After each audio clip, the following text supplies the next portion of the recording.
Welcome to the Parent Life Podcast. My name is Jason. I'm the middle school pastor here at Fruit Cove Baptist Church here in Jacksonville, Florida. It is October, and if you've gone to any sort of store or anything like that, of course, it either looks already like Christmas, or you'll notice that there are Halloween costumes and decorations and things everywhere. So let's just say there have been some discrepancies in church history as to what to do with Halloween and how we should treat it, especially in the Baptist heritage. So today we have Pastor Jonathan Wilson, and he's pastor of family ministries here at Fruit Cove. And I've asked him to come in and just share what are some ways that we can actually take Halloween and use it to engage our community for Christ.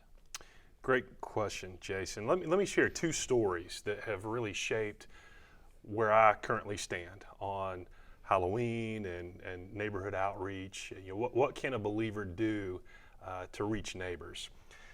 So when Kimberly and I moved to North Atlanta, we were in a pretty cool neighborhood, about 200 homes in our subdivision.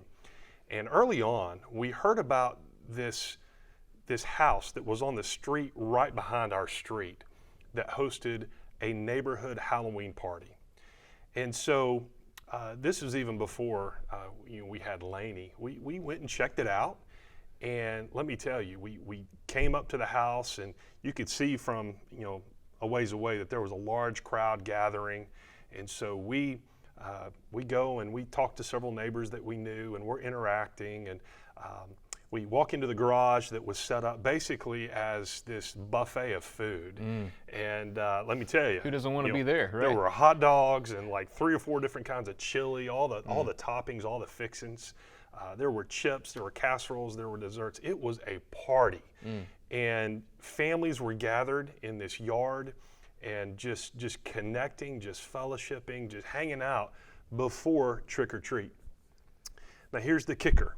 I went on to find out that this house was owned and resided in by a pastor in our community who was the pastor of the most conservative Baptist church in our county. Wow. That was actually kind of a subtitle of their name, the most conservative Baptist church there in Forsyth County, Georgia. And it blew me away that this pastor saw this event as an opportunity to love on his neighbors, to reach out to his neighbors, and just share in this festive mood before the kids and their families went door to door trick-or-treating. And let me tell you, for the next 14 years, we lived there for 14 years, it became bigger and better. It was the talk of our neighborhood. It was and the best place to be. People not only in our neighborhood, but the town knew of that Adair Park Halloween party. And so I give that pastor all the credit because he mobilized his church. He didn't provide all the food, all the resources, but he provided the space for people to gather. And Sunday school classes and families from his church came together and helped put on that house party for our neighborhood. Contrast that. I was at a national conference several years ago, and I heard one of the keynote speakers talking about someone in his neighborhood.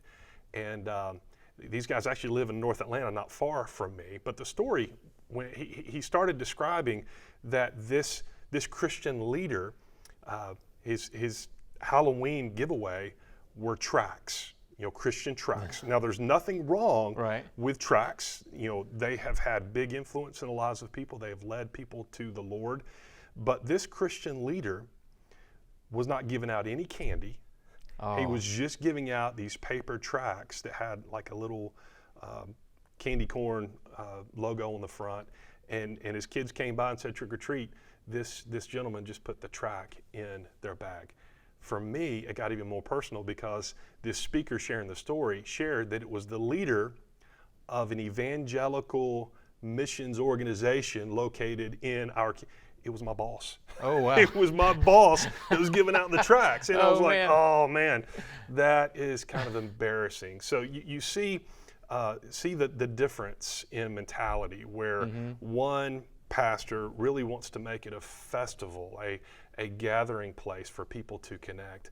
And the other, and I know the other guy well, and I know it was hard, I know his intention, but it was a misfire. Right. And that's unfortunately what he's known for. Well, and here you have two guys who wanted to engage their neighbors and engage their community with the gospel and with the love of Christ.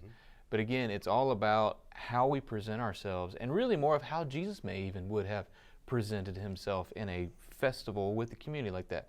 So we do stuff as a family as well.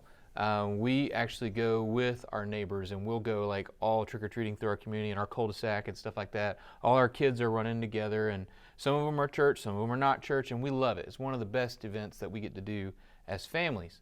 But let's say a new family, they're wanting to engage, or maybe they don't even have kids. Where would you get some ideas on, okay, this is a way that I can engage my community or my neighbors? Well, I told you that first story because it changed my perspective of Halloween. It gave me this knowledge that this can be an opportunity, because there's no other day in the year where total strangers are allowed to come onto my yard, knock on my house, and have a conversation. The rest of the time, that'd be weird, wouldn't it? Right. But here's an open opportunity for some neighborhood dialogue. And so we've put together some resources you can find at our website. If you go to fruitcove.com, there's a button and it says Halloween Outreach. It's got some candy corn logos on it, I believe. Yeah. Or you can go straight to the link, fruitcove.com/neighbor, because that's what this is all about. How can we be a good neighbor when this is the one night we have permission to host people, or we can go door to door, getting to know our neighbors. Right. And fall in Florida is going to be a great night. Finally starting to turn cool, right? Hey, I got a question for you. Okay. I know we're about ready to wrap up, but I've got mine.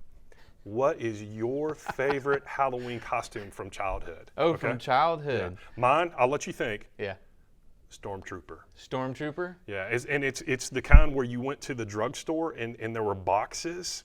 If you're my age or older, you remember these boxes where the complete costume was in a box, and it was like plastic pants and a plastic shirt and this mask, and it has that smell.